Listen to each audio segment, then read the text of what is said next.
Hi అండి, నమస్తే. ఈరోజు వీడియోలో మనం హైదరాబాదీ బగారా అన్నం ఎలా తయారు చేయాలో నేర్చుకుందాం.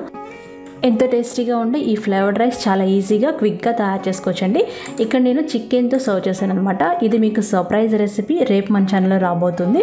ఈ వీడియోని మీరు చివరి వరకు స్కిప్ చేయకుండా చూడండి. As it is Telangana special recipe మీరు తయారు చేసేస్తారు, సరేనా? ముందుగా ఒక పావు కేజీ బాస్మతి బియ్యాన్ని తీసుకోవాలి. మీకు నచ్చిన ఏ బ్రాండ్ అయినా తీసుకోండి. ఈ బాస్మతి బియ్యాన్ని ఏదైనా ఒక కొలత గ్లాస్తో కొలిచి పెట్టుకోండి.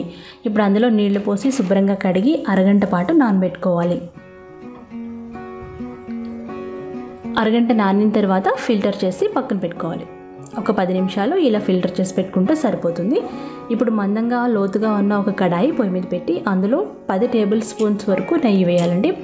ఈ బగారా అన్నం అచ్చమైన తెలంగాణ స్పెషల్ టేస్ట్ రావాలనుకుంటే మీరు ఖచ్చితంగా నెయ్యి ఎక్కువ వేయాలండి. నెయ్యి వేసి అది కొంచెం మెల్ట్ అయిన తర్వాత అందులో కంపల్సరీ వేయాల్సిన ఇంగ్రీడియంట్ వచ్చేసి ఒక టేబుల్ స్పూన్ షాజీరా అనమాట. షాజీరా వేసి దాన్ని కొంచెం వేయించాలి. ఒక 30 సెకండ్స్ అలా వేయించాలి.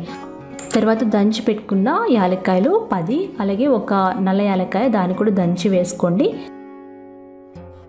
తర్వాత అందులో 5 లవంగాలు, చిన్న దాల్చిన చెక్క ముక్కలు 4, అలాగే 2 బిర్యానీ ఆకులు వేయాలి.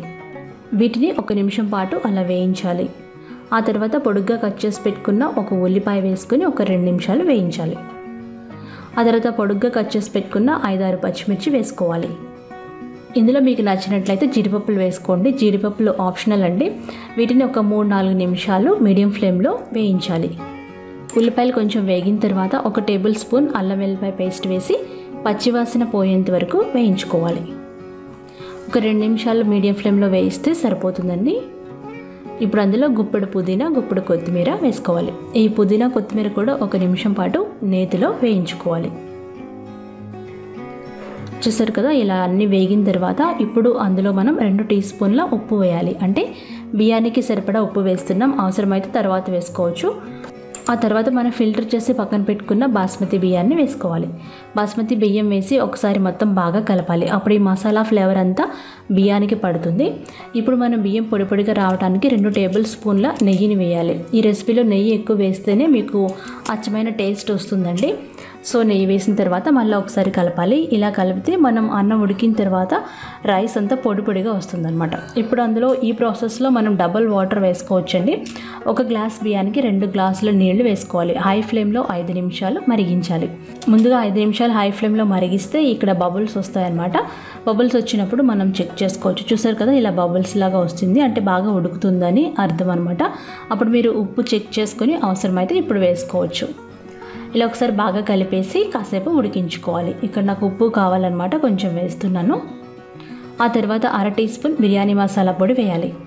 బిర్యానీ మసాలా వేసి లో ఫ్లేమ్లో పెట్టి అన్నం మొత్తం ఉడికిపోయేంత వరకు ఉడికించుకోవాలి. మూత పెట్టి ఉడికించుకోవాలి.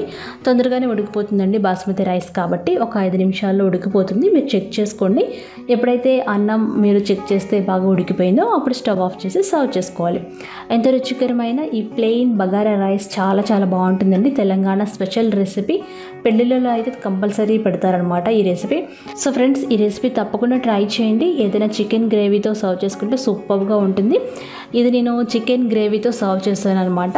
ఆ స్పెషల్ సర్ప్రైజింగ్ చికెన్ రెసిపీ రేపు వీడియో పెడతాను. ఓకే ఫ్రెండ్స్, ఈ రెసిపీ మీరు తప్పకుండా ట్రై చేయండి. నచ్చినట్లయితే లైక్ చేయండి, షేర్ చేయండి, కామెంట్ చేయండి. నా ఛానల్ని సబ్స్క్రైబ్ చేసుకోండి.